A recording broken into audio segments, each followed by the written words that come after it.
প্রত্যেক সোমবারে রোজা রাখবেন। রাসূল সাল্লাল্লাহু আলাইহি ওয়াসাল্লামের জন্ম হয়েছে সোমবারে, রাসূল সাল্লাল্লাহু আলাইহি ওয়াসাল্লামের উপরে কোরআন নাযিল হয়েছে সোমবারে, রাসূল সাল্লাল্লাহু আলাইহি ওয়াসাল্লামের ওফাত হয়েছে সোমবারে, রাসূল সাল্লাল্লাহু আলাইহি ওয়াসাল্লাম জন্ম তারিখ জন্মদিন পালন করেছেন রোজা রাখিয়া, আর আমরা পালন করি মিষ্টি খাইয়া। কেমন উম্মত হইলাম? রাসূলের উম্মত যারা আছে, রাসূলের সাহাবা যারা আছেন, মুমিন মুসলমান ইমানদার যারা আছেন, তারা রোজা রাখিয়া রাসূলের জন্ম তারিখ পালন করে।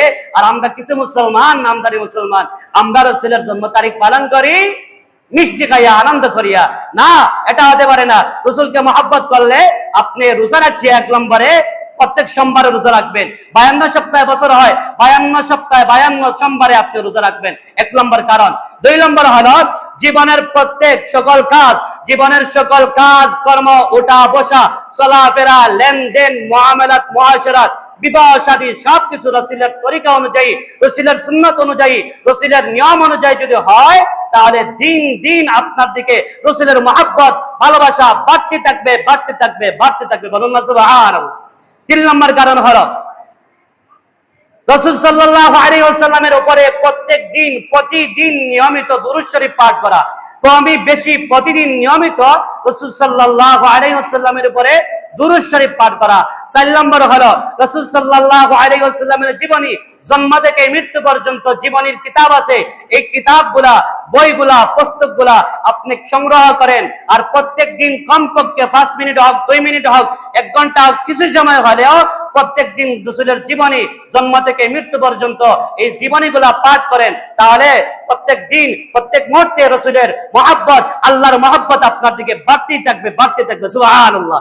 4 নম্বর হলো রাসূল সাল্লাল্লাহু আলাইহি ওয়াসাল্লামের সুন্নাত মাসনুন দোয়া যেগুলো আছে, জায়গায় জায়গায় পাঠ করবেন। খাইতেও দোয়া আছে, খাওয়ার মধ্যখানে দোয়া আছে, খাওয়ার শেষে দোয়া আছে, মসজিদে প্রবেশ করার সময় দোয়া আছে, বের হতে দোয়া আছে, পেশাব পায়খানা ঢুকতে দোয়া আছে, বের হতে দোয়া আছে, ওযুর সময় দোয়া আছে, গোসলের সময় দোয়া আছে, গাড়িতে উঠতে দোয়া আছে, নৌকাতে উঠতে দোয়া আছে, বাজারে যাইতে দোয়া আছে, বিবাহ শাদীর দোয়া আছে, সহবাসের দোয়া আছে, সবকিছুর দোয়া আছে।